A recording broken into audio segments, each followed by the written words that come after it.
हरे कृष्ण। तो हम लोग ब्रह्मांड, पूरे ब्रह्मांड का जो स्ट्रक्चर है, हम लोग कौन सी चीज उपस्थित है, उसके बारे में हम लोग चर्चा कर रहे थे। उसी चर्चा को हम लोग आगे लेके जाते हैं। उसके पहले हम लोग प्रार्थना कर रहे थे। ओम अज्ञानतिमिरन्धस्य ज्ञानाञ्जनशलाकया चक्षुरुन्मिलितं येन तस्मै श्रीगुरुवे नमः। श्रीचैतन्यमनोभीष्टं स्थापितं येन भूतले स्वयं मह्यं ददाति स पदान्तिकम्। वन्देऽहं श्रीगुरोः श्रीयुतापदकमलं श्रीगुरून् वैष्णवांश्च श्रीरूपां सागरजातां सहगना रघुनाथां तं तं सजीवं साद्वैतं सावधूतं परिजनासहितं कृष्णचैतन्यदेवं श्रीराधा कृष्णपादान् सहगना ललिता श्रीविशाखान्तांश्च नमो विष्णुपादाय कृष्णप्रेष्ठाय भूतले श्रीमते भक्तिवेदांत स्वामी नामने। नमस्ते सारस्वते देवे गौरवाणी प्रचारिणे निर्विशेष शून्यवादी पाश्चात्य देशतारिणे वाञ्छाकल्पतरुभ्यश्च कृपा सिन्धुभ्येव च पतितानां पावनेभ्यो वैष्णवेभ्यो नमो नमः। नमो महावदन्याय कृष्णप्रेमप्रदायते कृष्णाय कृष्णचैतन्य नाम्ने गौरतसे नमः। हे कृष्णा करुणा सिंधु दीनबंधु जगतपते गोपसा गोपिका कांता राधा कांता नमोस्तुते। तप्त कांचन गौरांगी श्री राधे वृंदावनेश्वरी विष्णुसुते देवी प्रणमामि हरिप्रिये। नीलाचल निवासाय नित्याय परमात्मने बलभद्र सुभद्राभ्यां जगन्नाथाय ते नमः। जय श्री कृष्ण चैतन्य प्रभु नित्यानंद श्री अद्वैत गदाधर श्रीवासादि गौर भक्तवृंद। हरे कृष्ण कृष्ण कृष्ण हरे हरे, हरे राम राम राम राम।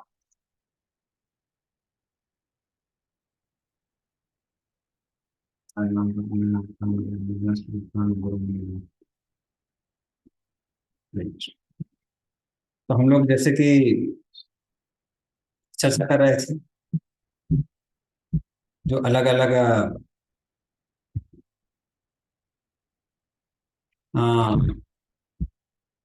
स्ट्रक्चर है, तो हम देखते हैं कि सूर्य के नीचे लगभग 10,000 मीटर नीचे सूर्य से राहु है। और ये एक तारे की तरह है, यहाँ वहां जाता है। तो राहु कौन है? राहु सिमिका का पुत्र है, असुरों में एकदम नीच है। लेकिन भगवान की कृपा से जब समुद्र मंथन लीला में राहु की गर्दन मोहिनी मूर्ति अपने सर से काट अपने सुदर्शन से काट देती है, तो ये ही राहु उनको ब्रह्मा जी एक ग्रह की पदवी देते हैं, एक देवता की पदवी देते हैं। तो इस तरह से सूर्य, चंद्रमा और राहु, हाँ, ये सब के सब 10,000 योजन, 20,000 योजन और 30,000 योजन इतने दूर है। लेकिन क्योंकि राहु सूर्य और चंद्रमा से वैर रखता है, क्योंकि सूर्य और चंद्रमा ने ही बताया था मोहिनी मूर्ति को कि राहु यहाँ पर देवताओं की पंक्ति में बैठ के अमृत पान कर रहा है, इसलिए राहु का सूर्य और चंद्र से वैर भाव।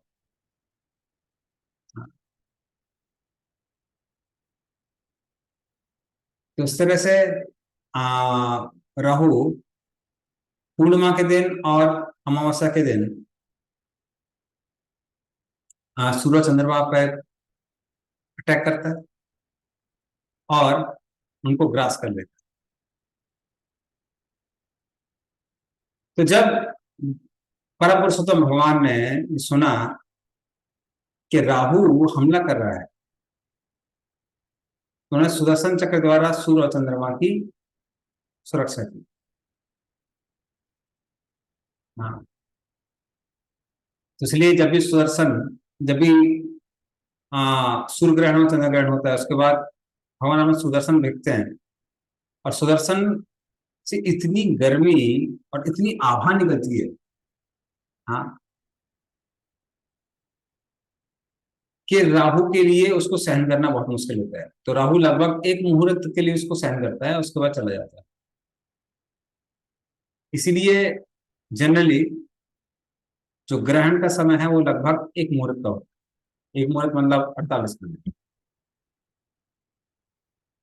और सिद्ध लोग, चारण लोग, विदर्भ लोग, ये राहु से 10,000 योजन और नीचे। हाँ। और इस तरह से विद्याधर लोग, चारण लोग और सिद्ध लोग, इनके नीचे अंतरिक्ष है, जहां पर कौन निवास करता है? जहां पर यक्ष, राक्षस, पिशाच, भूत प्रेत इत्यादि निवास करते हैं। तो जहां तक वायु जाती है वहां तक इनका निवास है। जहां तक बादल जाते हैं वहां तक इनका निवास है।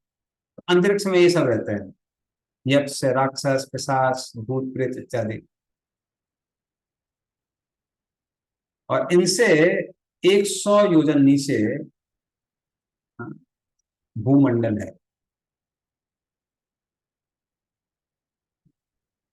और भूमंडल कहाँ तक या फिर किस ऊंचाई तक क्षेत्र को भूमंडल माना जाता है? जहां तक चील, गिद्ध, ये सब वहां पर जाते हैं, वहां तक उसको भूमंडल कहते हैं। और उसके ऊपर जो लोक है उसको भूर लोक बोलते हैं, भूवर लोक, जहां पर यक्ष, राक्षस इत्यादि रहते हैं, जिसको अंतरिक्ष कहते हैं। जहां तक पक्षी जा सकते हैं वो भूलोक है, उसके ऊपर अंतरिक्ष। तो ये ऊपर से लेके अंतरिक्ष तक का आज जो डिटेल है वो बताते हैं। अब उसके आगे या फिर पृथ्वी के नीचे और भी बहुत कुछ है जो हम देखने जा रहे हैं, जो कि आज के हमारे चर्चा का विषय भी है। और वो क्या है? उनको बोलते हैं बिल स्वर्ग। तो कैसे देखते हैं वो आपको हम स्लाइड के माध्यम से दिखाते हैं। इस तरह से हमारा भूमंडल है जहाँ पर हम लोग रहते हैं, उसी में एक छोटी सी जगह पर पृथ्वी है। और इसी भूमंडल के नीचे आताल, विताल, सुताल, तलातल, महातल, रसातल, पाताल इत्यादि हैं। और पाताल से और नीचे वहां पर नरक है, अलग अलग। इस तरह से ये सब के सब भूमंडल के नीचे। भूमंडल के नीचे 7 भुवन हैं, जिनको बोले 7 लोअर प्लैनेटरी सिस्टम्स, जो कि पृथ्वी के अंदर मौजूद या फिर भूमंडल के अंदर मौजूद गुफाओं में है। वहां पर जो कुछ कैविटीज वगैरह है वहां पर वो है। तो इनके क्या क्या नाम है? अतल,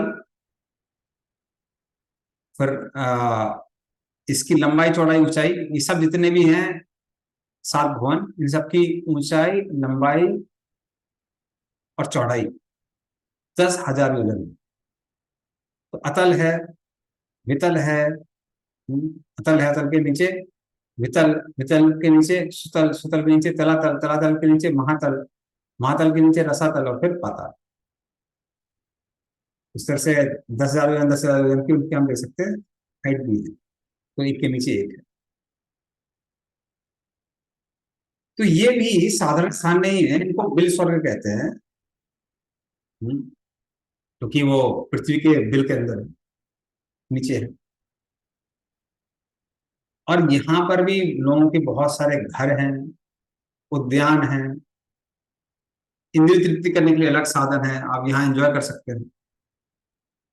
बल्कि इनका ऐश्वर्य ऊपर के लोगों के स्वर्ग से भी ज्यादा है। तो 3 तरह के स्वर्ग होते हैं। एक होते हैं दिव्य स्वर्ग जो ऊपर के होते हैं, फिर भूस्वर्ग जो इस भूमि के अंदर होते हैं, और बिल स्वर्ग मतलब नीचे होते हैं। और लोगों की अलग अलग इच्छाओं के अनुसार ये अलग अलग स्वर्ग बनाए गए हैं। अगर आपको सत्वगुणी आनंद लेना है तो दिव्य स्वर्ग, रजोगुणी आनंद लेना है तो भूस्वर्ग, और तमोगुणी आनंद लेना है तो बिल स्वर्ग। और क्योंकि जो लोग एकदम, इसको बोलते हैं ग्रॉस एंजॉयमेंट, स्थूल आनंद लेना चाहते हैं, हाँ, तो ऐसे लोगों के लिए बिल स्वर्ग बड़े सुंदर सुंदर बने हुए हैं। तो बिल स्वर्ग में कौन कौन रहते हैं? दैत्य, दानव, नाग, ये सब के सब गृहस्थ जीवन यापन करते हैं वहां। और इनकी पत्नी, बच्चे, मित्र, समाज जो भी है, वो पूरा का पूरा माया जगत के आनंद से भरा हुआ है। माया विनोद। बल्कि स्वर्ग में तो कभी कभी राक्षस लोग हमला कर देते हैं, पर देवता लोग कभी नीचे नहीं आते। तो इस तरह से इन लोगों के आनंद में कोई रुकावट नहीं है। तो मैं दानव, जो कि दानवों का क्या है, आर्किटेक्ट। जो देवताओं के हैं वो हैं आ, तो देवताओं के आर्किटेक्ट हैं तो मंदिर बनाते हैं। और जो दानवों के आर्किटेक्ट है वो है मैं दानव। तो इस तरह से उन्होंने क्या किया है, उन्हें वहां पर बहुत सारे नगर बनाए हैं, सुंदर सुंदर। बहुत सारे वहां पर सुंदर सुंदर घर बनाए हैं, दीवारें बनाई हैं।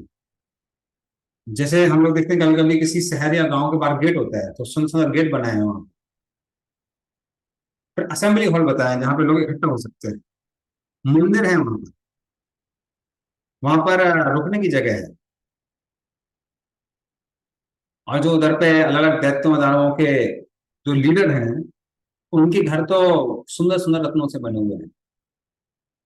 और वहां पर हमेशा नाग, असुर इत्यादि वो रहते हैं। अब वो लोग आपस में कबूतर, तोते, ऐसी चिड़ियों को रखते हैं अपने पास में। उधर पे बहुत सुंदर सुंदर पार्क हैं, उद्यान हैं। और वो इतने सुंदर हैं कि देवताओं के स्वर्ग के सामने फीके पड़ जाते हैं। तो वहां पर पेड़ हैं जो कि अलग अलग, जो क्रीपर्स होते हैं, उनसे ढके हुए हैं। उन पर जो पुष्प हैं, फल हैं, वो इतने ज्यादा हैं कि उनके बोझ से इन पेड़ों की शाखाएं झुक जाती हैं। और इस तरह से कोई भी फल फूल पे आनंद ले सकता है। बल्कि उनको देखते ही मन पूर्ण रूप से आनंद में भर जाता है। वहां पे बहुत सारे तालाब हैं, हाँ, जो एकदम शांत रहते हैं। लेकिन जब कभी कभी वहां पे मछलियां यहाँ वहाँ उचकती रहती हैं, उससे थोड़ा डिस्टर्बेंस होता है। उनमें बहुत सारे जल के पौधे हैं, जिनमें फूल लगे रहते हैं। और इस तरह से वहां के जो तालाब हैं वो अलग अलग कमल से, कोयलकास, कलहरास, इन सब से भरे हुए हैं। उधर पे चक्रवाक इत्यादि जो अलग अलग चिड़ियां हैं वो चहचहाती रहती हैं, आनंद भोग करती रहती हैं। और इस तरह से ऐसी ऐसी आवाजें करती हैं जिससे लोगों का जीवन आनंद से भर जाता है। किंतु वहां पर, क्योंकि सूर्य तो ऊपर है और ये सब जमीन के नीचे है, तो वहां पर कोई भी सूरज की रोशनी नहीं जाती है। हाँ, इसीलिए कब दिन हो रहा है कब रात हो रही है वहां पता ही नहीं चलता है। और क्योंकि दिन रात पता नहीं चलता है, तो लोग इतनी मौज मस्ती करते हैं उनको पता ही नहीं चलता है समय कैसे व्यतीत हो जाता है। हाँ, जब दिन होते हैं रात होती तो हमको समझ में आता है, अरे एक दिन निकल गया, दो दिन निकल गया, तीन दिन निकल गया, मृत्यु पास में आने वाली है। लेकिन क्योंकि वहां पर सूर्य की रोशनी नहीं पहुंचती है, इसीलिए लोगों को पता ही नहीं चलता है कि वहां पर दिन रात कब हो जाती है। इस तरह से लोग आनंद भोग में लगे लगे पूरा जीवन व्यतीत कर देते हैं।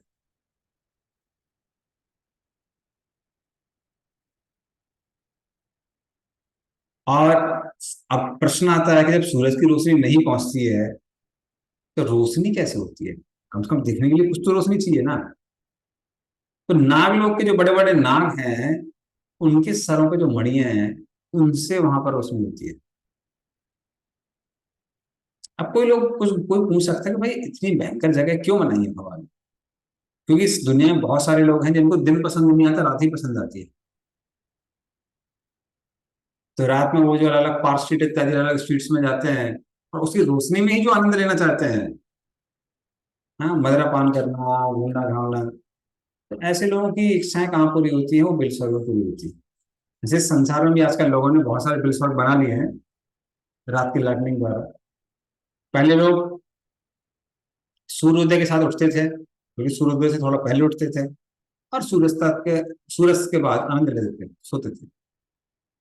आजकल रात को भी लोग एक्टिव हो जाते हैं, कई लोग रात को ही एक्टिव होते हैं। आजकल हमने जब आईआईटी में पढ़ाई कर रहे थे, हम देखते थे कि बहुत सारे लोग हैं जिनको रात ही पसंद आती थी, दिन भर सोते थे, रात भर जागते थे। और लोग वहां क्या करते हैं, जो उधर पे अलग अलग औषधियां हैं, औषधियों का अर्क, वो जूस है, उसका पान करते हैं। और इसी वजह से उनके ना ही बाल सफेद होते हैं, ना ही कोई उनको उद्विग्नता होती है, एंग्जाइटी होती है, ना कोई बीमारी होती है। शरीर है, शरीर का भी रंग बदलता नहीं है, मतलब अब बूढ़े नहीं होते हैं, शरीर से बदबू नहीं आती है। हाँ, कभी भी शरीर में थकान नहीं होती है बुढ़ापे के कारण। तो इस तरह से लोग क्योंकि बहुत ही आनंद में रहते हैं, और मृत्यु से भी उनको भय नहीं होता है। भय किससे होता है? सिर्फ सुदर्शन चक्र से होता है। तो सुदर्शन चक्र जब भी आते हैं, उनको समझ में आता है कि हमारे भाई कोई राक्षस वाक्षस ने कुछ गलती कर दी है, अभी सुदर्शन चक्र सबको काट पीट के बराबर करने वाले हैं। तो सुदर्शन चक्र से जब रोशनी निकलती है, तब ये लोग भय में आते हैं। और उस भय से जो बड़े बड़े राक्षसों की पत्नियां हैं, उनके गर्भपात हो जाते हैं, क्योंकि उनको पता है सुदर्शन चक्र आए हैं मतलब मृत्यु आ गई। अन्यथा ये लोग किसी और चीज से डरते नहीं। एक एक करके हम लोग और भी उनको लेते हैं, अब वन बाई वन। तो जैसे हमने देखा कि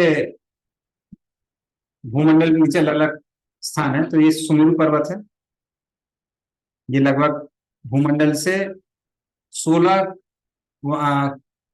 16 kY, 16,000 मीटर नीचे जाता है।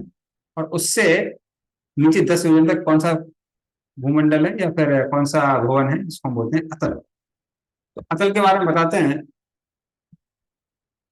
कि वहां पर जो बल है, बल कौन है? माया दानव के बेटा। माया दानव कौन है? राक्षसों के या फिर दानवों के आर्किटेक्ट।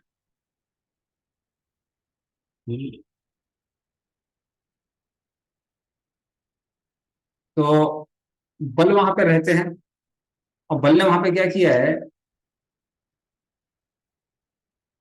वहां पर 96 96 तरह की अलग अलग शक्तियों का उन्होंने वहां पे इस्तेमाल किया है, जिसके द्वारा कुछ योगी और स्वामी लोगों को धोखा देते हैं। तो इस तरह से लोग जादू टोना वगैरह करते हैं, तो वो सबका आविष्कार किसने किया है? मायादानव के बेटे बल ने किया है, 96 तरह की विद्या ने, उन सबका उसने वहां पे विस्तार किया है। फिर वहां पर 3 तरह की स्त्रियां रहती हैं, जो कि बल के जमाई से पैदा हुई है। मतलब सोच सकते हैं बल के पास कितना बल है। तो ये कौन कौन सी स्त्रियां हैं? सावर्णी, कामिनी, पुंसचरी। तो सावर्णी कौन है? सावरणी वो स्त्रियां होती हैं जो अपने ग्रुप के आदमियों से ही विवाह करती है, कि भाई हम इस ग्रुप के हैं, हम इनसे ही विवाह करेंगे। कामिनी कौन स्त्रियां होती है? तो किसी भी ग्रुप के व्यक्ति से विवाह कर लेती है। और पुंसचली हैं जो पुरुषों को बदलती रहती हैं, आज इसके साथ विवाह किया, कल उसके साथ, परसों उसके साथ। इसलिए कई बार पुंसचली का मतलब यह है जो पुरुषों को देखकर ही चलायमान हो जाती है, यहाँ से वहां हिल जाती है। खासकर वैदिक शास्त्रों में कहा कि ऐसी स्त्रियों से कभी भी संग नहीं करना चाहिए। इस तरह से व्यक्ति जो अपने घर में प्रवेश करता है,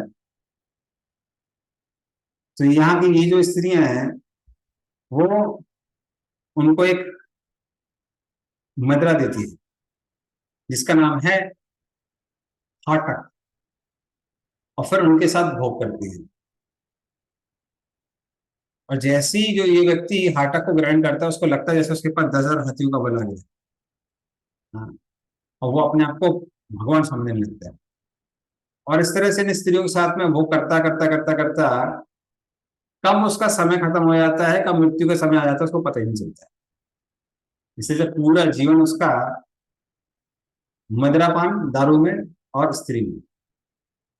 हाँ, तो अवैध स्त्री संबंध और मदिरापान, या फिर वैध भी मान सकते हैं, स्त्री संबंध और मदिरापान इसमें चला जाता है। उसके नीचे आप देखेंगे जैसे हम लोग जाते हैं, वो है वितल। वितल में कौन रहते हैं? वहां पर शिव जी रहते हैं। हाँ, जैसे अतल में बल रहता है, मायादानव का बेटा, तो वितल में शिव जी रहते हैं। और इनको हाट के ईश्वर हा कहते हैं, अर्थात स्वर्ण की जो माइंस होती हैं, गोल्ड माइंस, उसके स्वामी। वो अपनी पत्नी पार्वती के साथ वहां पर रहते हैं वितल में, और उनके जो भूत प्रेत इत्यादि जो लोग हैं, जो पार्षद हैं, उन सब के साथ वहां रहते हैं। और वहां पर एक नदी बहती है जिसका नाम है हाटकी। तो शिव जी वहां पर जब माता भवानी अर्थात पार्वती के साथ में भोग करते हैं, तो उनके शरीर से जो फ्लूइड निकलते हैं उससे पूरी नदी बहती है। इसीलिए जीव जीव है और ईश्वर ईश्वर है। तो जैसा कि हम लोग पहले ही बता चुके हैं कि जीव के अधिक से अधिक 50 गुण हो सकते हैं, शिव जी के 55 गुण हैं, भगवान नारायण के 60 गुण हैं, और कृष्ण के 64 गुण हैं। तो साधारण व्यक्ति संसार में जब भोग करता है तो ज्यादा कुछ फर्क नहीं पड़ता है, लेकिन जब शिव जी पार्वती के साथ भोग करते हैं तो ये पूरी नदी बहती है इनके फ्लूइड से। और जब वायु के कर्षण के घर्षण के कारण, फ्रिक्शन के कारण, जब वहां पर अग्नि जलने लगती है, तो ये अग्नि क्या करती है? उस नदी के जल को सुखा देती है, और उसमें से क्या होने लगता है? स्वर्ण बाहर निकलने लगता है। और वितल में जो जो राक्षस लोग रहते हैं वो अपनी पत्नियों को उस स्वर्ण से अलग अलग गहने बना के देते रहते हैं, इसको उनकी पत्नियां पहनती हैं। तो ये वितल में हो गया। और फिर उसके नीचे है सुतल लोक, जहां पर कौन रहते हैं? बलि महाराज स्वयं रहते हैं। प्रहलाद महाराज, उनके बेटे हुए विरोचन, और विरोचन के बेटे हुए बलि महाराज। आज तक वो वहीं पर रहते हैं, क्योंकि वो अगले इंद्र बनने वाले हैं। तो इस इंद्र के जो अभी पुरंदर हैं, उनकी गद्दी को वापस दिलाने के लिए वामन देव ने क्या किया? बलि महाराज से भिक्षा मांगी, और छल के द्वारा उन्होंने तीनों के तीनों जगत जीत लिए। उन्होंने बोला हमको सिर्फ 3 पग भूमि चाहिए। बलि महाराज ने बोला अरे तुम्हारी बुद्धि भी बौनी है जैसे तुम बोल रहे हो, ज्यादा मांग लो, हम किसी राक्षस से ना पवा देते हैं। वो कहते हैं नहीं नहीं नहीं, सिर्फ 3 पग भूमि। फिर जब विस्तार करते हैं तो एक पग में पूरा भूमंडल नाप लेते हैं, दूसरे पग को रखते हैं और पूरा आकाश मंडल नाप लेते हैं। बोलते हैं बताओ क्या स्कीम है हमारे पास? बलि महाराज बोलते हैं हमारा सर है। क्योंकि जो भी दाता होता है उसकी वैल्यू दान से डबल होती है, उसकी संपत्ति से डबल होती है। क्योंकि पूरी जड़ में उनकी संपत्ति थी, उससे डबल वैल्यू हो गई। लेकिन भगवान बोलते हैं नहीं, अब ऑलरेडी मेरा सब कुछ हो चुका है, इसलिए तुम्हारी वैल्यू कितनी है? 0 है। भगवान को बंदी बना देते हैं और बहुत प्रताड़ित करते हैं। बलि महाराज के टॉलरेंस को दिखाने के लिए, कितनी सहिष्णुता उनके अंदर है, और साथ में उनके समर्पण भाव को दिखाने के लिए। और जब बलि महाराज फिर भी भगवान की स्तुति करते हैं तो भगवान उनसे बहुत खुश हो जाते हैं, और उनको ये सुत्तर लोग देते हैं जो कि इंद्र लोक से भी ज्यादा वैभवशाली है। हाँ, और भगवान स्वयं वहां पर उनके गार्ड बन जाते हैं। तो आज भी बलि महाराज वामन देव की वहां पूजा करते हैं।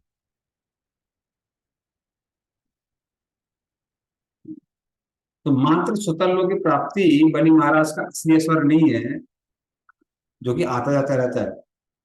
कि असली प्राप्ति किसकी प्राप्ति है? परम पुरुषोत्तम परमात्मा वामन देव की प्राप्ति। और जो कृष्ण प्रेम प्राप्त हुआ उसकी प्राप्ति, तो ये उनकी असली प्राप्ति है। तो मात्र भगवान का नाम लेने से ही इस संसार के कर्म बंधन छूट जाते हैं। शुद्ध नाम थोड़ी है, नामाभास होता है तो उससे भी छूट जाते हैं। और यहाँ बलि महाराज ने भगवान की सेवा की है। तो भगवान के नाम के, जब भगवान का नाम हम लेते हैं तो 3 स्तर होते हैं: नामापराध, नामाभास, शुद्ध नाम। तो जो लोग बोलते हैं भगवान विष्णु और अन्य देवता एक जैसे हैं, या फिर भगवान के वैष्णव को वैल्यू नहीं देते हैं, जिनको पता नहीं है कि भगवान का नाम भगवान से अभिन्न है, ऐसे लोग जब जप करते हैं उनका जप नाम अपराध कहलाते हैं। लेकिन जब व्यक्ति को कम से कम विश्वास है कि भगवान का नाम उनसे अभिन्न है, मतलब भगवान में और भगवान के नाम में अंतर नहीं है। इसी संसार में हम लोग अगर सब्जी रोटी सब्जी रोटी सब्जी रोटी, या फिर सब्जी रोटी दाल रोटी, हाँ, या सब्जी रोटी दाल चावल, ये मंत्र करते रहेंगे तो सब भूख नहीं मिटने वाली है। लेकिन भगवान का नाम अगर लेते रहेंगे तो उससे भगवान की अनुभूति होती है। तो जिसको ये थियोरेटिकल भी अगर विश्वास है तो वो नामाभास कर रहा है, और जो बिना किसी अपराध के भगवान का नाम लेता है वो शुद्ध नाम कर रहा है। तो नामाभास से भी बड़े बड़े जो पाप हैं वो खत्म हो जाते हैं, कर्म का बंधन छूट जाता है। हाँ। तो अगर कोई भूख से तड़प रहा है, गिर जाता है, फिर एक भी बार अगर भगवान का नाम ले लेता है तो कर्म बंधन से मुक्त हो जाता है। हाँ। तो अन्य ज्ञानी योगी इत्यादियों को बहुत दिक्कत होगी, लेकिन भक्त मात्र भगवान का नाम लेके ही उद्धार प्राप्त कर लेते हैं। और जब भक्त लोग भगवान का नाम लेते हैं, भगवान उससे इतने प्रसन्न हो जाते हैं कि वो अपने आप को स्वयं भक्तों को दे देते हैं। स्नान मुनि हमेशा क्या करते रहते हैं? वो भी भगवान का नाम लेते रहते हैं। नारद मुनि बजाय बीना, राधिका रमन नामे। उस ऐसे वो राधा कृष्ण का नाम लेते रहते हैं, इसलिए वो राधा कृष्ण को बहुत प्रिय है। और जो लोग आत्माराम है, आत्मा में ही रमन करने वाले हैं, चतुष कुमार, उनको भगवान परमात्मा का साक्षात्कार देते हैं।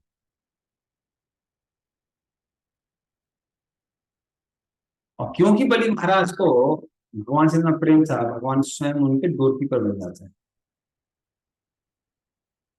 तो इस तरह से भगवान की वो कृपा असली कृपा नहीं है कि उन्होंने क्या किया, सिर्फ बलि महाराज को सुता लोग दिया, पर उन्होंने अपनी अनुस्मृति दी। ये सबसे बड़ी कृपा हुई।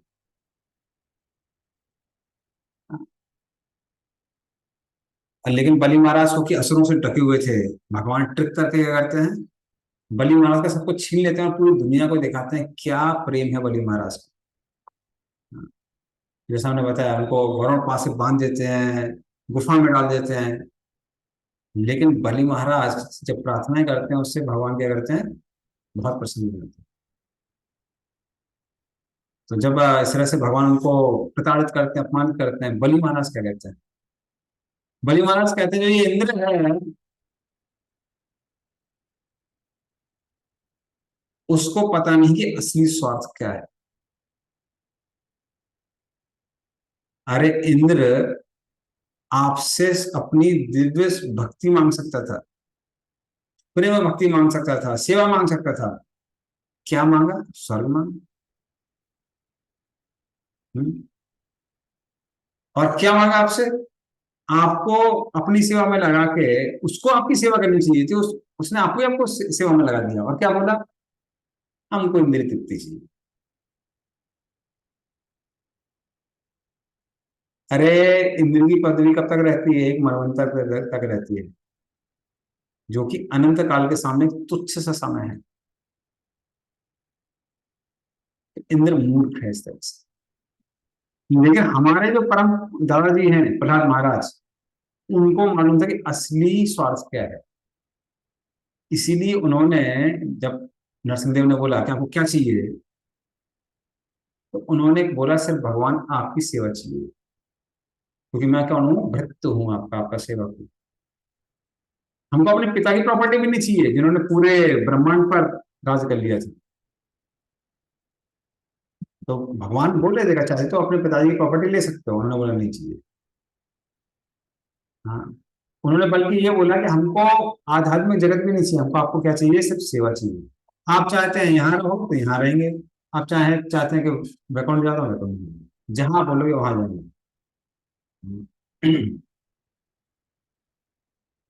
लेकिन जहां तक मेरी बात आती है, वो अपने नम्रता के कारण कहते हैं, बड़ी महाराज मैं भौतिक कलमों से बहुत दूषित हूँ, मेरे अंदर बहुत कमी है, मेरे अंदर आपकी कृपा नहीं है। इसलिए मैं प्रहलाद के चरण कमलों पे, उनके पद चिन्हों पर नहीं चल पा रहा हूँ। लेकिन भगवान को पता था कि इसके अंदर वो समर्पण का भाव है कि नवविधा की भक्ति में जहां बात आती है आत्मनिवेदनम, अपना पूरा सबको समर्पण करने की बात आती है, वहां बलि महाराज की बात आती है। इसलिए उनको एक महाजन कहा जाता है।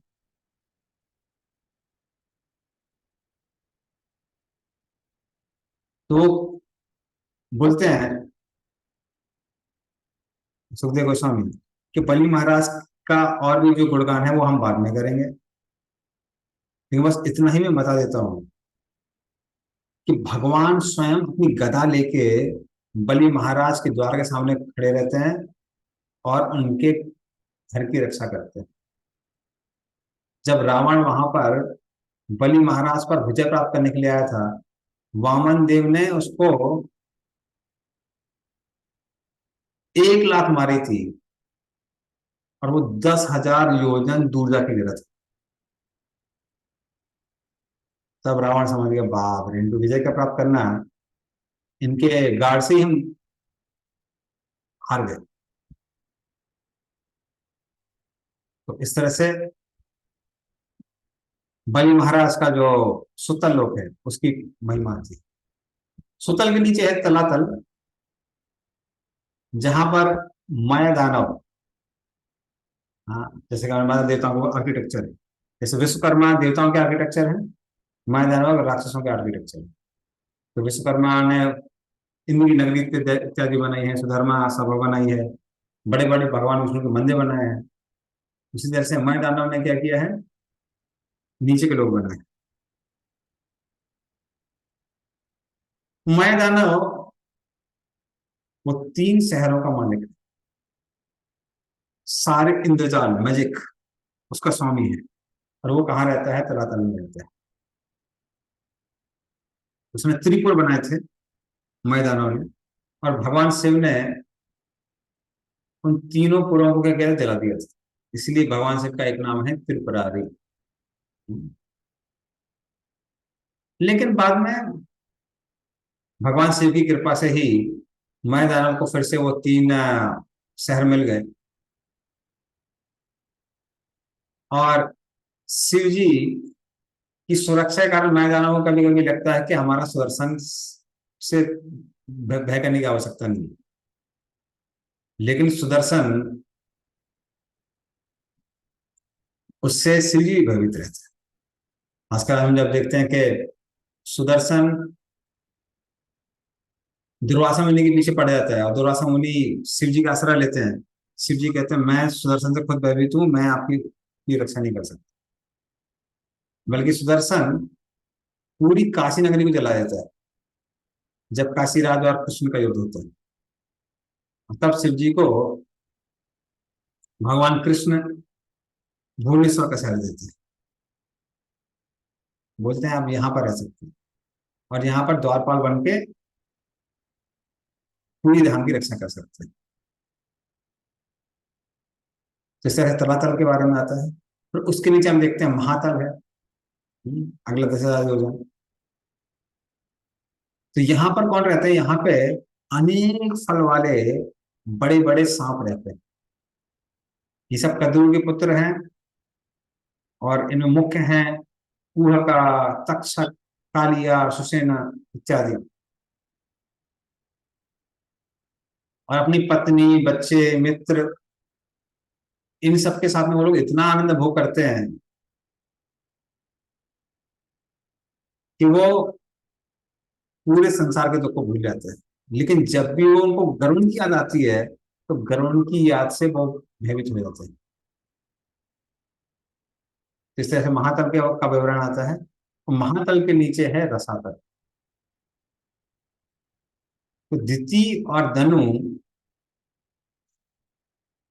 इनके जो पुत्र हैं, उनका नाम है पणिस, निवात कवच, कालेयस, हिरण्यपुरवासी इत्यादि। और ये सब के सब देवताओं के शत्रु हैं। ये यहाँ पर क्या करते हैं? वो सांप की तरह बिल के अंदर रहते हैं। बचपन से ही बड़े शक्तिशाली होते हैं, दुष्ट होते हैं, बहुत अहंकारी होते हैं। लेकिन सुदर्शन चक्र से ये सब के सब भी डरते हैं, जो कि जिनसे पूरा संसार भयभीत रहता है। तो खासकर इंद्र का इंद्र की एक